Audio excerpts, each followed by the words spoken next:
الفاتحة إلى حضرة النبي المصطفى محمد صلى الله عليه وسلم وعلى آله وأصحابه وذريته وفروعه وأصوله وإلى جميع إخوانه الأنبياء والمرسلين والأولياء والشهداء والصالحين والصحابة والتابعين وتابعين وعلى العاملين والمصلين المخلصين وجميع الملائكة المقربين خصوصا شيخ عبد القادر الجيلاني والغزالي والأولاد سعد الجاو والمفسرين والمحدثين والمتصوفين وعلى بالله رب العالمين خصوصا إلى مؤلف هذا الكتاب كيai Haji Ahmad Nasrullah Abdul Rahim وإلى Syekh Ali As-Sabuni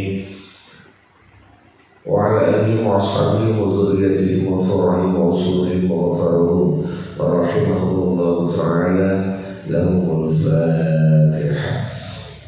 أعوذ بالله من الشيطان الرجيم بسم الله الرحمن الرحيم الحمد لله رب العالمين الرحمن الرحيم مالك يوم الدين إياك نعبد وإياك نستعين اهدنا الصراط المستقيم صراط الذين أنعمت عليهم غير المغضوب عليهم ولا الضالين آمين.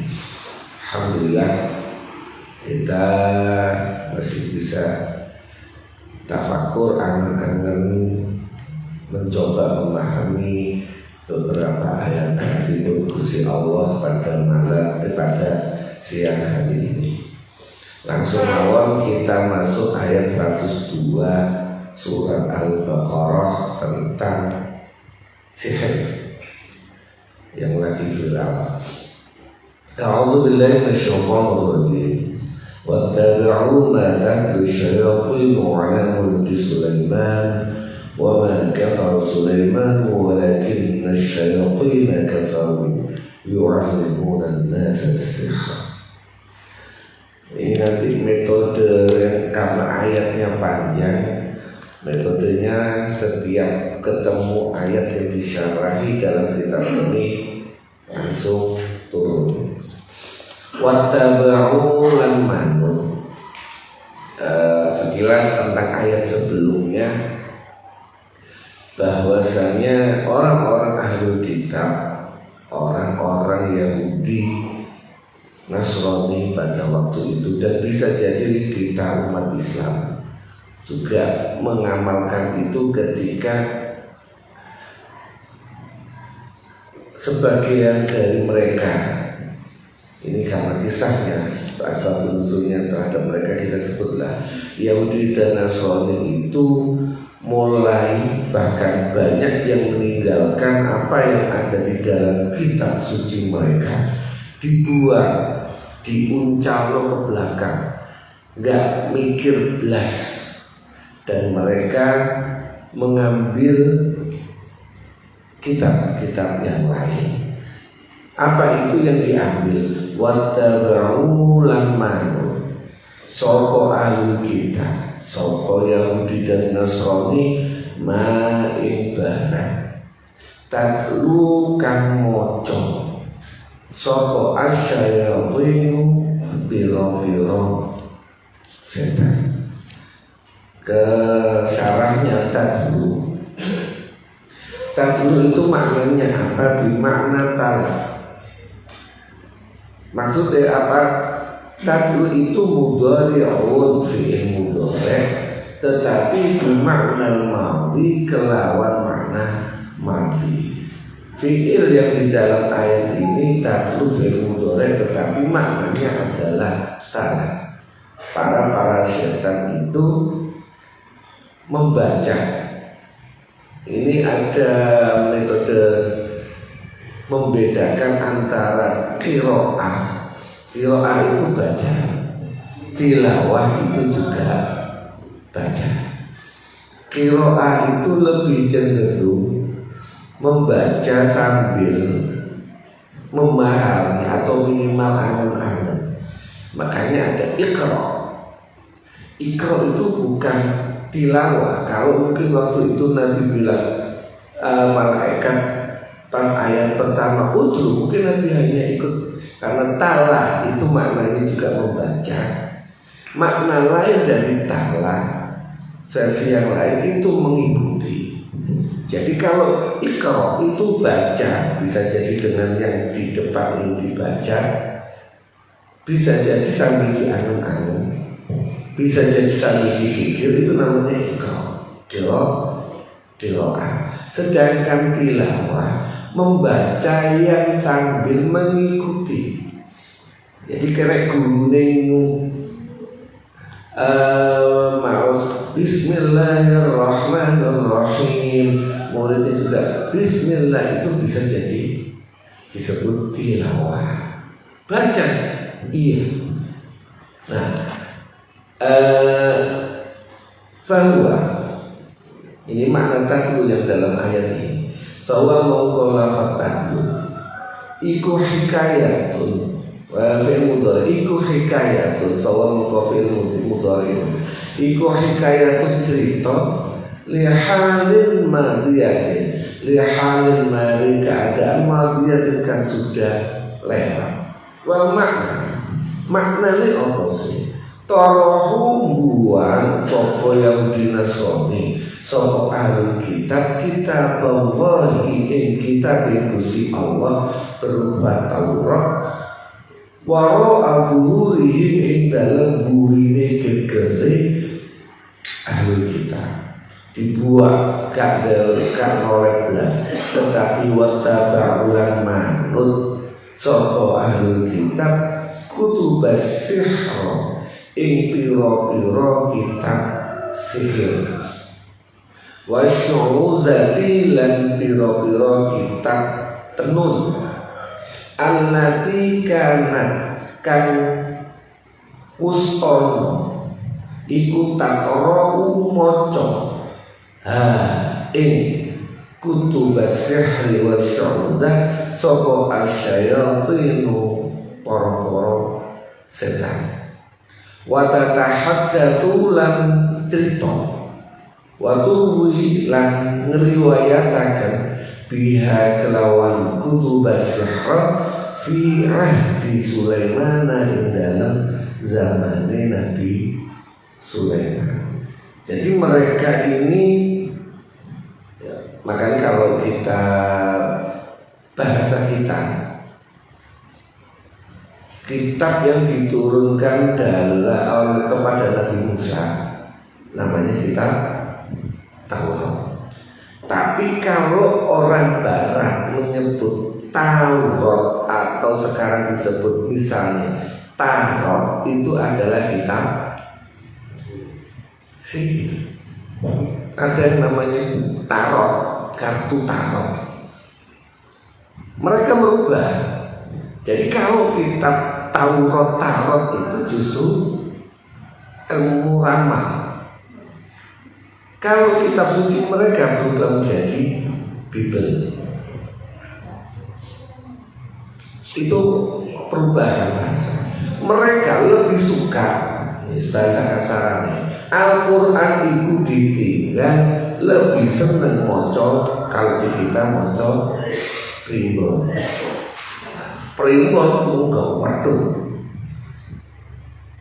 mujarobat lah, tapi mujarobat beda. Tetapi oke, misalnya di kalangan beberapa santri, beberapa orang lebih seneng ngopeni mujarobat di kota gantung Al-Quran ditinggal. Angen-angen Al-Quran jarang. Primbon dan mujarab ngapun dan ilmu wonten niku disenengi. Niku tidak 100% mirip dengan ahli kitab zaman itu, tetapi bisa jadi mulai ada pergeseran. Makanya ngapunten sekali, kenapa umat Islam justru mengalami kemunduran? Karena umat Islam lebih banyak meninggalkan Al-Quran. Sekarang balik lagi kepada Al-Quran. Iya, alhamdulillah. Tetapi yang memprihatinkan, yang sekarang gencar itu cuma Al-Quran dalam bentuk datarannya, tilawahnya, qiraatnya justru semakin berkurang. Angen-angen Al-Quran kados panjenengan pada pagi hari ini itu juara. Sering saya sampaikan, golek ono ngaji ngaji tafsir noporo sampai lebih boleh ini.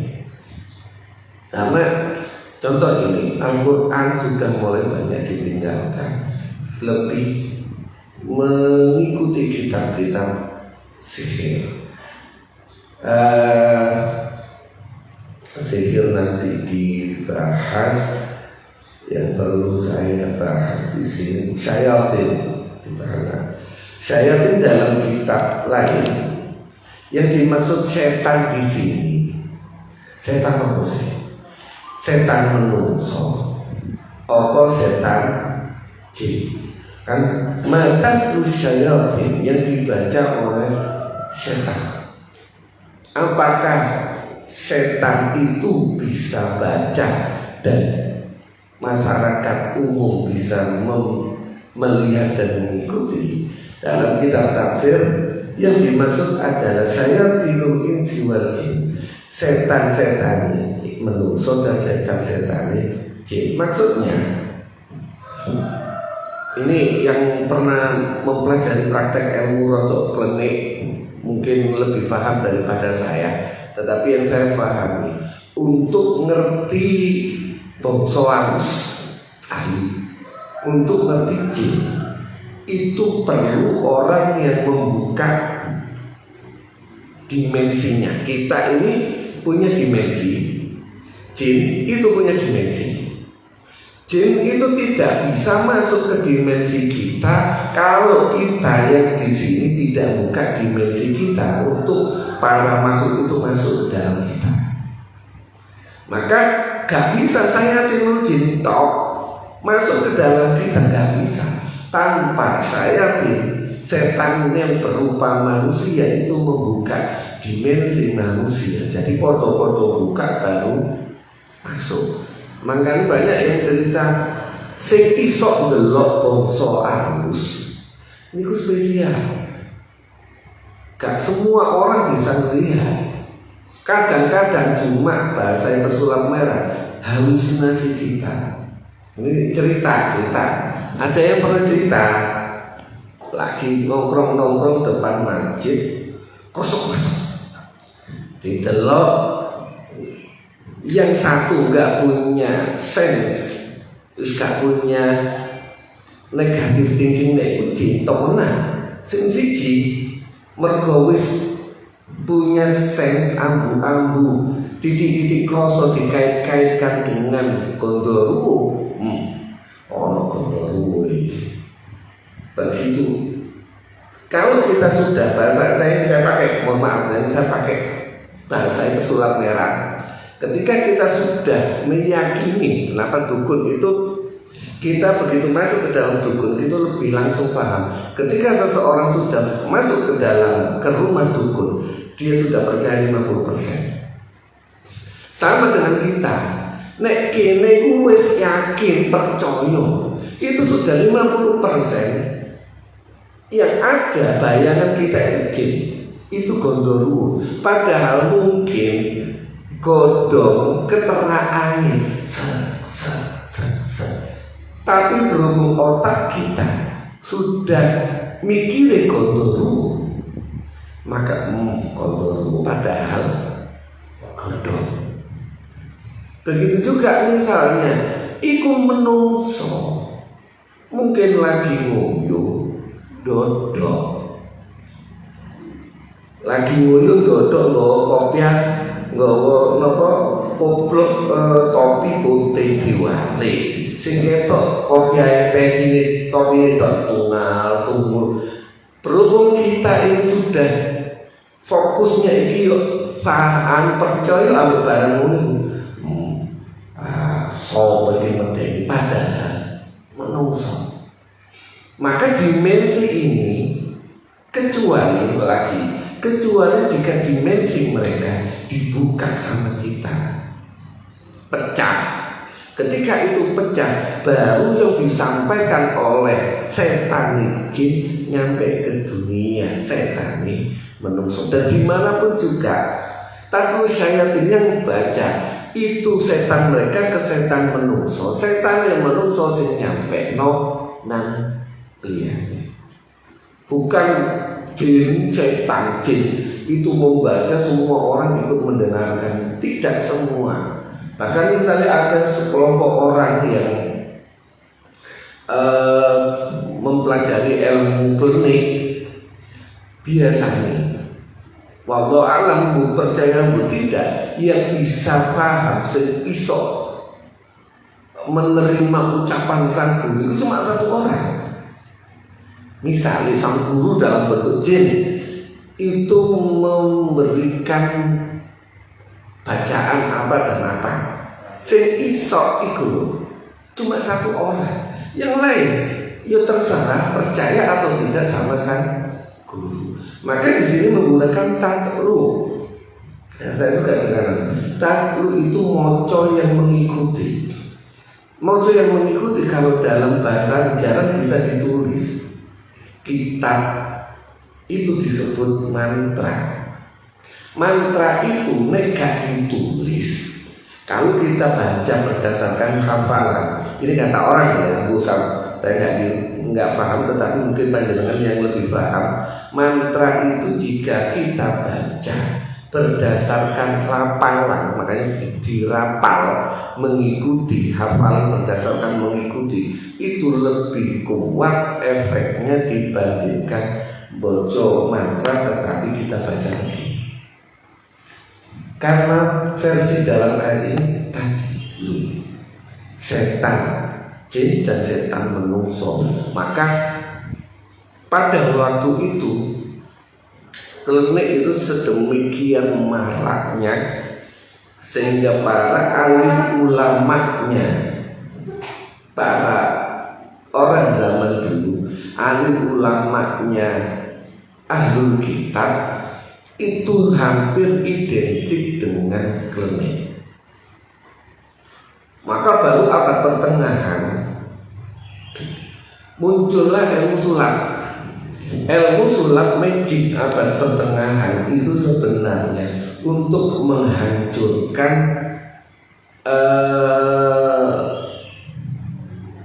para ahli klinik yang menggunakan ilmu setan.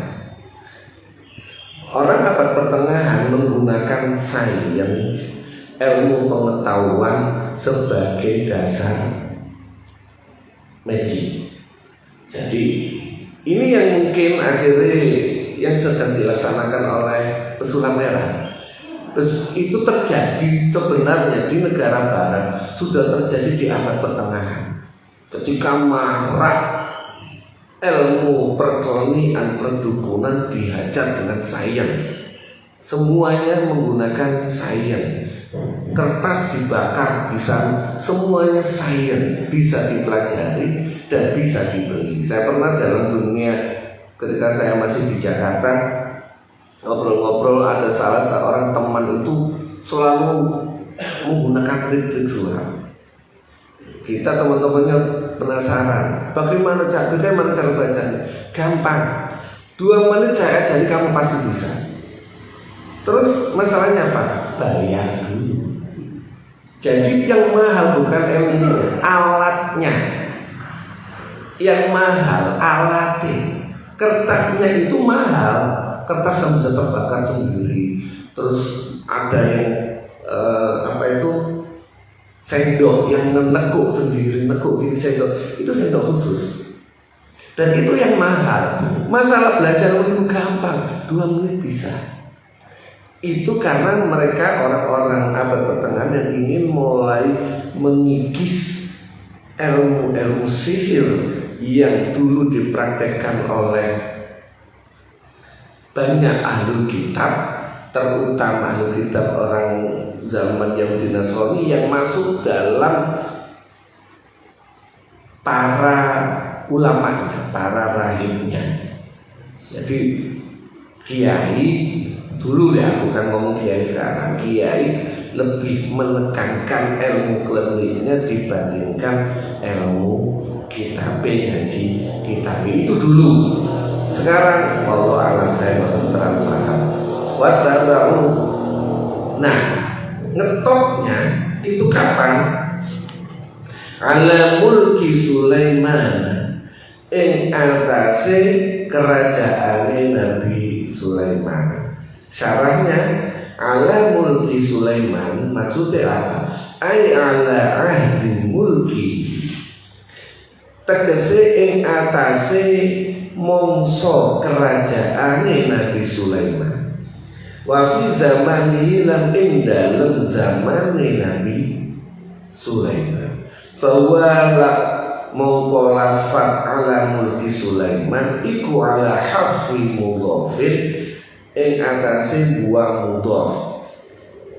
Mudhafnya apa? Ahdi ala ahdi mulki Sulaiman. Qala al-Mubarrad, dawuh sapa al-Imam al-Mubarrad. Ala di sini bimakna fi dengan makna fi. Niki urusan ilmu nahwu. Ay fi ahdi mulki tegese ing dalem mongso kerajaan Nabi Sulaiman. Kama anna fi makna ala kama fi kaya dene makna fi bi makna ala kama fi qouli ta'ala kaya ayat fi qouli ta'ala ing dalam dawuh Allah Ta'ala la usallibannakum fi judu'in nakhlati la usallibannakum yakti bakal nyalik sapa ingsun kum ing sira kabeh fi judu'in nakhlati ing dalam batang kurma, batang wit kurma. Ini kalau nggak salah ayat tentang kisah Nabi Musa, tentang ahli-ahli sihir yang dikalahkan sama Nabi Musa ketika mereka buang tampar dan dikalahkan sama Nabi Musa. Lalu mereka bilang amantu bi Rabbi Musa, saya iman kepada Tuhannya Nabi Musa. Lalu Fir'aun mengancam, kalau kamu tidak berubah dari iman kepada Musa, maka la usollibannakum, maka tak salib. Kalau nggak salah ayatnya itu. Sihir walaupun dulu pada zaman Nabi Musa itu ngetok, tetapi pada puncaknya itu justru pada zamannya Nabi Sulaiman. Karena kita semua tahu Nabi Sulaiman dan di antara mukjizatnya itu bisa menaklukkan hampir semua makhluk hidup, termasuk bangsa jin. Tentaranya Nabi Sulaiman itu bukan hanya manusia, tetapi juga hewan dan jin. Sangat-sangat kuat. Jin itu benar-benar takut sama Nabi Sulaiman. Ini puncaknya. Justru mereka ini saya dengar kisahnya sedang mencoba mencari kitabnya. Nabi Sulaiman itu kok bisa mengalahkan jin, itu ilmunya di mana? Dan itu yang sedang mereka cari. Makanya ada kenapa mereka lebih suka menggali di bawah Masjidil Aqsa. Jadi mereka sebenarnya tidak mengharapkan Masjidil Aqsa, mereka nggak terlalu peduli. Mereka peduli yang ada di dalam, di bawahnya Masjidil Aqsa, di tembok ratapan dan sebagainya. Itu info wallahu a'lam benar atau tidak, tetapi yang jelas memang pada zamannya Nabi Sulaiman. Wa ma kafar lan orang kafir sapa Sulaimanu, Nabi Sulaiman. Ayat ini kenapa sih kok ada ungkapan wa ma kafar? Umat Islam semua sadar, yakin bahwasanya Nabi Sulaiman adalah nabi. Tetapi mereka, bahkan sampai sekarang, Nabi Sulaiman itu tidak ada gelar nabi di kalangan mereka. Mereka hanya menyebutnya King Solomon. Jadi bukan nabi. Nabi Sulaiman itu versi mereka, bukan nabi. Dan anggapan mereka, Nabi Sulaiman itu kafir, tidak iman kepada Allah. Kenapa? Karena kekuatannya itu melebihi imajinasi mereka. dan mengalahkan, menundukkan jin itu habis-habisan, sehingga jin-jin, setan-setan itu membelokkan sejarah, membelokkan pola pikir mereka, sehingga seakan-akan Nabi Sulaiman itu kafir, Nabi Sulaiman itu mboke tukang santet. Bahasa kasaran ini kepingin belajar santet, tenun, yang magic, yang paling hebat, ya kudu teko Nabi Sulaiman. Walaupun mereka tidak menyebutnya Nabi, King Solomon. Bahkan kalau penamaan Nabi Dawud pun mereka tidak menyebutnya Nabi. Tidak ada kamus Nabi dengan Nabi Dawud dan Nabi Sulaiman. Mereka tahunya King David sama King Solomon. Dan King Solomon menurut mereka legenda yang sedang dicari justru karena ilmu magicnya. Kalau kita kan itu mukjizat. Ada garis tipis, nanti mungkin suatu saat kita bahas. Di dunia ini, mumpung lah ini bahas masalah agak berbau tauhid sedikit. Di dunia ini ada hal wajib, mustahil, jaiz. Wajib itu kudu, mustahil itu enggak mungkin, jaiz itu mungkin. Yang wajib, semuanya wajib secara akal, secara logika itu cuma satu. Apa? Wujudullah. Anane Gusti Allah iku tok sing wajib. Mustahil gak ono Gusti Allah. Itu secara akal. Kok iso? Kan kita menggunakan akal loh. Endi akal? Oke, ayo kita buktikan secara logika. Adanya Allah, adanya Sang Khalik itu wajib. Karena nggak ada Sang Khalik, kita masuk tidak mungkin ada. Ono mobil pasti ono sih. Gak mungkin mesti digeletak, ujung-ujung berubah jadi mobil, gak mungkin. Alam dunia yang sedemikian detil dan rumitnya gak mungkin berubah dengan sendirinya. Pasti dan wajib secara logika kudu ono sing gawe, kudu ono Gusti Allah. Nek gak ono Gusti Allah pasti berubah. Pasti dunia ini gak ada.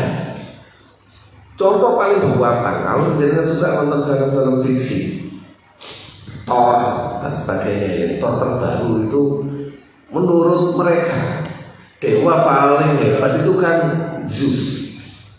Zeus itu dewa paling hebat. Tapi versi mereka, karena versi mereka Zeus itu punya anak, punya istri, dan punya yang lain, sehingga versi mereka berarti Tuhan Zeus ya pada gak menungso. Kalau Tuhan masih model mereka, dewa model mereka, ya hancur dunia. Dalam versi itu Zeus luwe ngopeni anak turunnya timbang ngopeni dunia. Nah kalau dunia ini dibiarkan mobil mawon, gak ono supire, walaupun sekarang menggunakan komputer tanpa ada programmer, hancur. Maka dunia yang lebih rumit daripada komputer ini pasti ada penciptaan. Selain itu hukumnya jaiz, boleh. Einstein menyebutnya sebagai relatif. Maka Einstein menggunakan teori relativitas. Semua yang ada di bumi ini semua mungkin, tidak wajib. Nah, masalah ini bahas masalah alam rotok nyeleneh dikit. Tapi selain itu, api, ini contoh, api bisa membakar, itu gak wajib.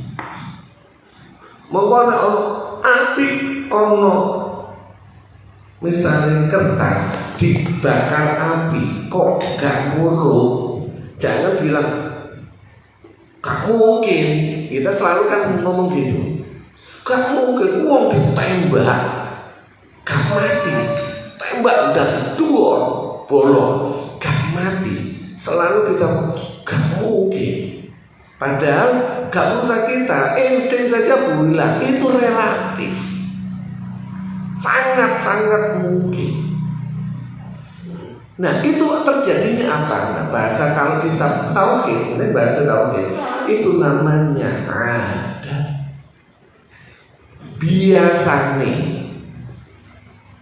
Biasanya api kalau ketemu kertas muruk, api ketemu kayu muruk. Ini biasanya.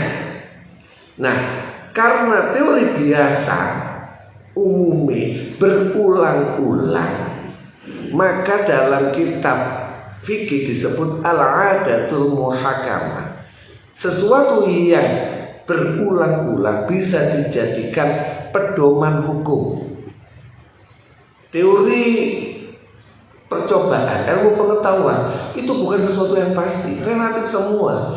Mengapa itu jadi sebuah hukum Archimedes dan hukum yang lain? Karena itu terjadi berulang-ulang dalam kitab fikih, kitab tauhid itu namanya al-adatul muhakamah. Kitab kejadian yang berulang-ulang yang bisa dijadikan pedoman hukum. Sesuatu yang tidak sesuai dengan kebiasaan disebut dengan kharikul adat, menulayani adat, melayani kebiasaan. Bukan melayani tok kebiasaannya wong kabeh ngalor iki ngidul dhewe. Cuma itu. Nah, cuma yang kharikul adat, yang beda dengan kebiasaan itu enggak banyak. Jika terjadi terhadap Nabi disebut dengan mukjizat. Jika terjadi terhadap wali disebut dengan karomah. Jika terjadi terhadap umat Islam disebut ma'unah. Jika terjadi terhadap orang durjana, kafir dan sebagainya disebut dengan istidraj. Itu bukan hanya bahasa. Mukjizat itu apa sih? Dari kalimat ajaza. Kalimat ajaza itu yang mukjizat, sesuatu yang bisa melemahkan lain. Jadi ketika mukjizat itu terjadi, itu melemahkan argumen lawannya. Dan mukjizat itu datang bukan tanpa alasan, bukan seperti Superman yang tiap hari ada. Mukjizat hanya datang ketika ada gugatan. Mukjizat itu hanya ada gugatan atau sesuatu kebutuhan mendesak, bukan karena misalnya mempunyai Nabi Muhammad bisa membelah bulan terus iseng-iseng belah, gak begitu. Terjadi karena ada kebutuhan. Begitu juga dengan karomah. Karomah itu sesuatu yang diberikan oleh Allah karena kemurahan hati Allah. Dalam sebuah hadis Allah berfirman, ini hadis qudsi, jika seorang hamba mendekatkan dirinya kepadaku dengan perbuatan amal-amal sunnah, maka aku akan menjadi tangannya, di kakinya. Artinya para waliullah yang ibadah sunnahnya melebihi manusia normal, dalam takaran tertentu Allah akan memberikan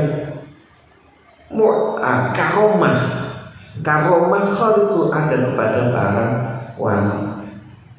Dan itu dilakukan karena kalau dalam hadis memperbanyak amalan sunnah, maka disebut karomah. Nek ono wong ngaku wali tapi gak tahu ibadah, itu perlu dipertanggungjawabkan.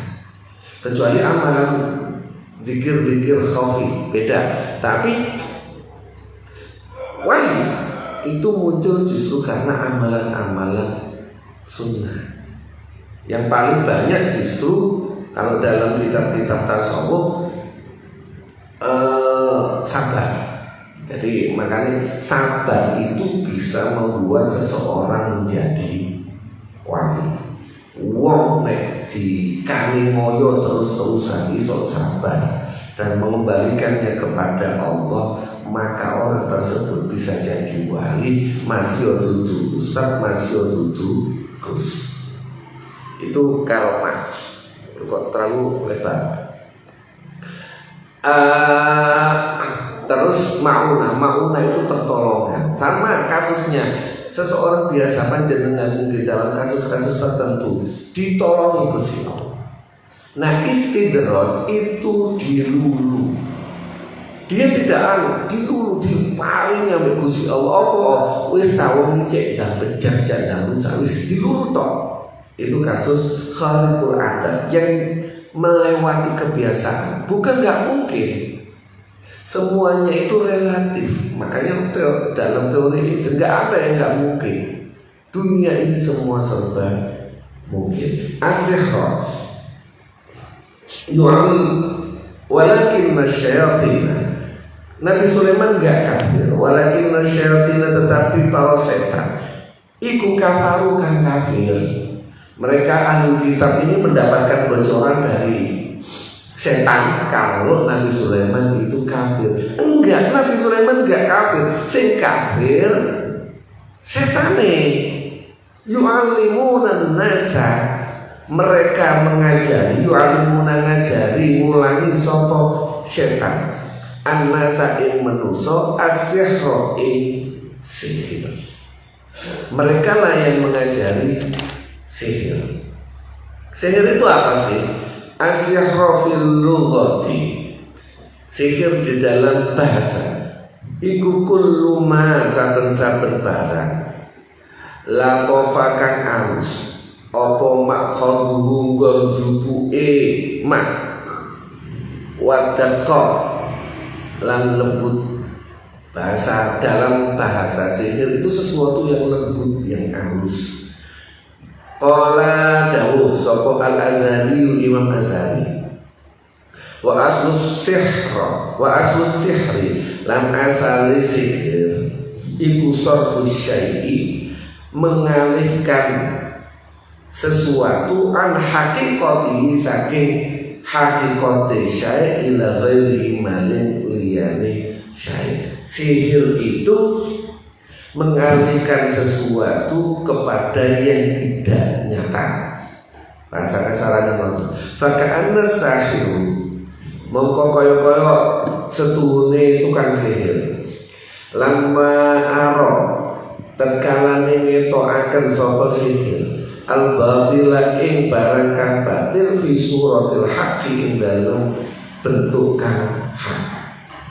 Sihir adalah bahasa kitab ini bisa mengalihkan bahwasanya ini benar jadi batil, iki batil jadi benar. Kacau. Bisa orang terhalusinasi.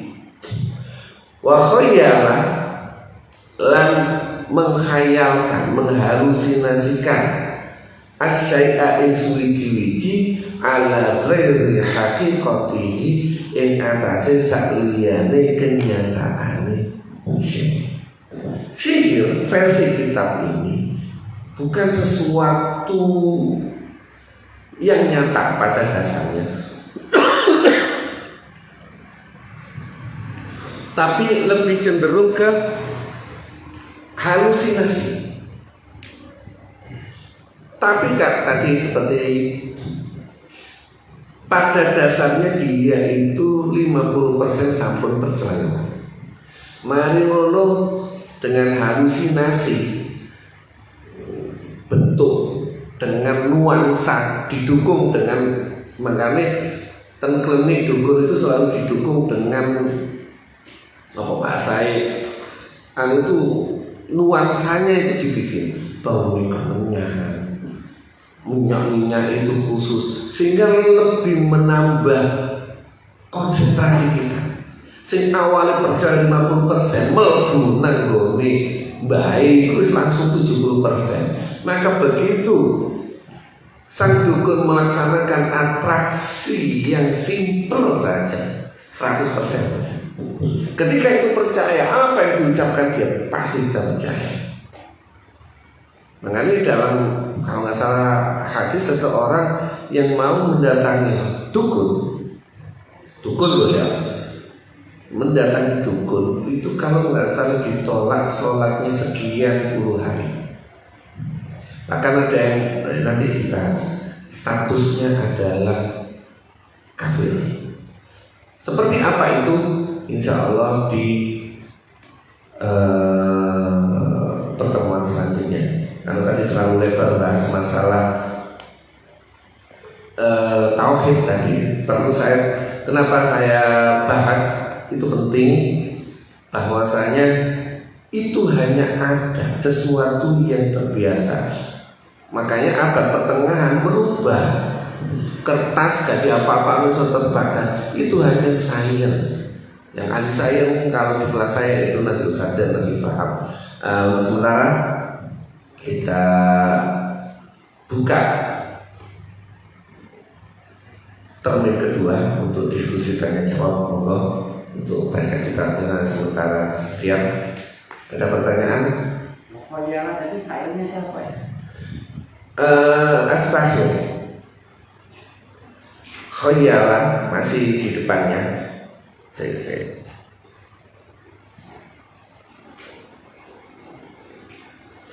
Aro al-badila, aro ketaakan sopo as-sahir al-badila, dan wakhayala lan menghalusinasikan lan menghayalkan sopo as-sahir as-syaitah. Ya, monggo, nggak usah takut. Kalau saya nggak bisa jawab itu biasa. Kalau saya nggak ngerti apa merebahkan sihir itu wajar. Saya nggak pernah belajar. Tapi berdasarkan pengetahuan beberapa bacaan termasuk dalam tafsir kitab-kitab tafsir itu sebenarnya membahas, walaupun banyak yang, tapi sambil nunggu jangan punya ide untuk bertanya. Tapi banyak orang yang mencampur adukan kalimat dukun dengan kiai. Jadi ada kiai, ngapunten.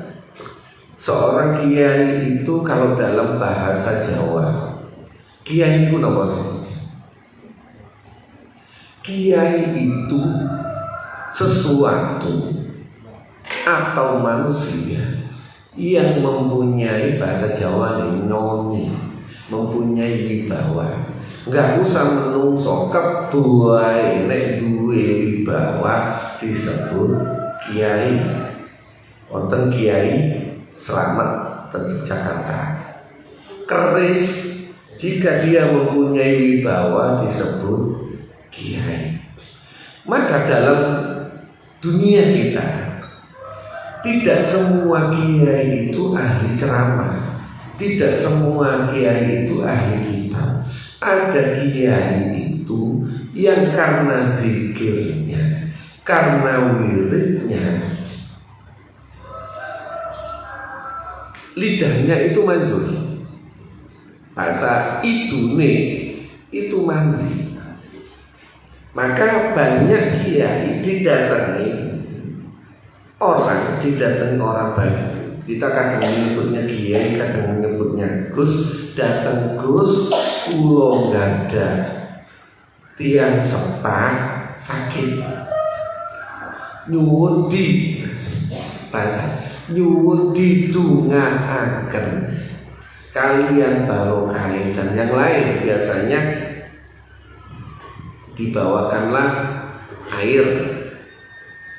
Makanya air kalau dalam panjenengan kalau mau zikir agak pingin buat berobat, bawa air aku perlu menyebutkan merek. Membawa air dalam botol jenengan buka. Zikiran tahlilan apa mawon apa tahlilan atau apapun jenengan buka. Itu kalau bahasa sekarang itu namanya ruqyah. suhu, tapi nggak usah gitu nggak ada. Itu ruqyah versi sains. Nah, ini wow. Apakah itu nggak masuk akal? Versi sains, ketika sebuah air dibacakan sesuatu kalimat-kalimat thayyibah, apalagi Al-Quran itu kalimat surgawi kalau bahasanya, bukan bumi. Kalimat surgawi dibaca, maka sel-sel zat-zat mikro yang ada di dalam air itu membentuk zat-zat khusus yang bisa tidak, yang bisa menyebabkan barangkali cocok bacaan tahlil panjenengan itu dengan sakit yang ada di rumah, insya Allah sembuh. Walaupun kamu tuh semakin mandi bacaan nih karena efek zikirnya, ala bizikrillah tatma'innul qulub, ilmu zikir dan Gusti Allah itu iso nenangno hati, maka efek zikir itu bisa membuat beberapa efek kepada yang lain. Maka ada orang yang generasi pokoknya nek ono wong ditekani mergo iso nyowo diarani dukun. Beda kan? Itu bukan dukun. Efek zikir beliau itu mempunyai efek, karena zikir itu mempunyai tatma'innul qulub, mempunyai efek menenangkan hati. Walaupun zikir sofi, walaupun beliau itu enggak ngucap, diam aja itu mempunyai efek. Makanya ada di bawah yang mana bukan yang dibaca saat itu, bukan, tapi yang di tiap hari dibaca dalam hati, maka ini insya Allah menyebabkan yang di rumah mbuh kena apa, insya Allah bisa sembuh. Dah, ada yang lain pertanyaan? Monggo. Ya. Masalah istilah mukjizat aroma kesana'una. Mauna. Untuk kalangan dunia sekarang, istilah orang yang kita ketemu kepada seorang atau apa ya. Bedanya orang yang dia itu mempunyai aroma, aroma itu dianya itu merasa atau bisa dipelajari atau gimana, atau istilahnya keistimewaan seorang itu sebenarnya apa memang nggak bisa dipelajari kan untuk aroma, bisa apa enggak? Itu bahasanya, bahasa yang dipakai di kalangan teman-teman ilmu karoma. Dan beliau kan merasa atau enggak? Karoma itu tidak akan pernah merasa. Yang benar loh ya, kayak ngomong yang benar. Tapi yang beredar di kalangan, dia merasa itu karomaku. Itu karoma wali. Karoma itu dari karoma Gusti Allah. Jadi ini ono wali, ngapunten. Ono wali rumangsa duwe karoma, dudu wali. Ngono wis. Berarti beliaunya tidak boleh menemukan saya punya karoma. Enggak boleh. Salah. Bukan salah, dudu wali. Nek ono ngapunten, ono kiai ngomong iki duwe, dia loh yang ngomong. Kecuali kalau orang lain ya, dia ngomong karomaku. Wis dudu wis. Karomah itu sesuatu yang diberikan. Wis, saya kasih contoh. Ustaz Mahfuz tak lui sepeda motor, saya yang kasih. Karena berdasarkan kelomanan saya, bukan karena karomah itu kelomanan, bukan karena saya bekerja atau ngikut terus, enggak, ujuk-ujuk tak lui sepeda motor Harley. Nek Ustaz Mahfuz ini sadar diri, dia pasti gak ngomong sepeda aku ini enggak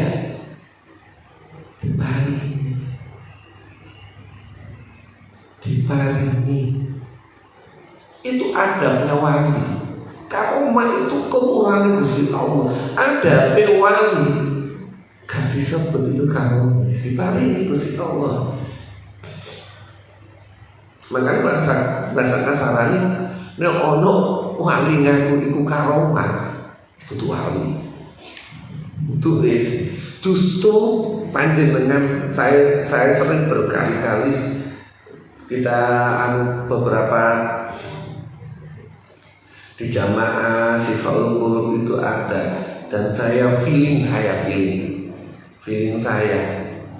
itu almarhum Cak Fani itu bisa jadi itu wali. Feeling loh ya, saya nggak ngerti, menurut saya bukan wali. Ada beberapa orang yang mempunyai, mohon maaf, gak pinter, biasa saja, tapi rutin ngaji gak paham. Yang tahu Cak Fani atau enggak? Cak Fani itu ngapunten. Bahasa orang itu ini ngerasani antara api dan elek, Allah alam. Kapasitas IQ-nya itu 70% dibandingkan panjenengan. Sangat rendah. Tapi ngaji terus, faham gak faham, terus dalu ngaji wis ngopo aja terus. Itu tak Fani almarhum. Gak paham Pak. Jenengan mungkin gak paham seneng aja kok. Enak. Cak Fani almarhum gak ngukur enak. Ono ngaji yo teko. Zikir rajin, mbok iku nyebabno tenang apa gak peduli. Wajib terus. Makanya saya dalam hati feeling, wallah alam, mungkin feeling saya terlalu jauh meleset, tapi saya rasa wali. Maka beberapa kesempatan dalam beberapa kesempatan ngaji bisa jadi saya nanti di akhirat jaluk syafaat Cafani. Bisa jadi wali itu bisa jadi jenengan sehingga rumongso belas. Karena istiqomah itu dalam perwalian itu khairun min alfi karomah. Jenengan itu bisa jadi wali. Lagi-lagi tandanya ibadah sunnah. Kalau mau ibadah sunnah ya gak mungkin kalau wajib lah. Makanya dalam zikir-zikir yang itu kudu hari sholat wajib. Cek zikir tok gak sholat wajib, itu tuh sholat wajib dicek baru zikir. Jadi wali itu ya kalau logikanya gak ada wali yang menonjolkan dirinya wali apalagi itu gak akan pernah. Etika adabnya jelas gak begitu. Ada lagi? Moga sudah? Nah, betul. Antep-antep titik ya dilakukan nilai belajar untuk memahami ayat-ayatnya Gusti Allah, walaupun mungkin urut dan mungkin banyak yang baru tahu kalau Nabi Sulaiman itu dicap kafir sama orang lain, dan nanti di ngajari sihir. Pertama kali yang ngajari sihir itu bukan manusia, bukan setan, bukan jin, tapi malaikat. Akan ada di episode selanjutnya. Saking kula katakan akhirul kalam, wabillahi taufiq wal hidayah wa ridwan wal inayah. Wassalamualaikum warahmatullahi wabarakatuh. Ditutup kalian